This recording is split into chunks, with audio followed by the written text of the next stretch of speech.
যুদ্ধ শেষ, কিন্তু আতঙ্ক কি শেষ হয়েছে?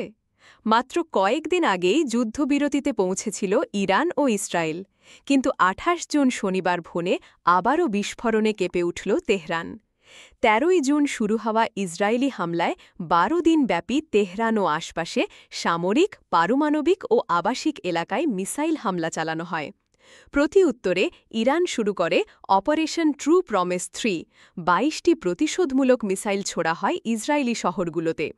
২২ জুন যুক্তরাষ্ট্র ইসরায়েলের আহ্বানে সাড়া দিয়ে ইরানের ৩টি পারমাণবিক স্থাপনায় হামলা চালায়।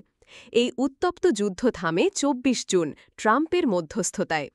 কিন্তু যুদ্ধের ধোঁয়া পুরোপুরি কাটার আগেই ফের আতঙ্ক। তেহরানের পশ্চিমাঞ্চলে একাধিক বিস্ফোরণ। তেহরানবাসীর মধ্যে ছড়িয়ে পড়ে নতুন করে নিরাপত্তা শঙ্কা। এমিরেটস এয়ারলাইন্স জানিয়ে দেয় ৫ জুলাই পর্যন্ত তেহরানের সব ফ্লাইট বাতিল। ইরানে ঢোকা বা বেরো হওয়া সবই বন্ধ।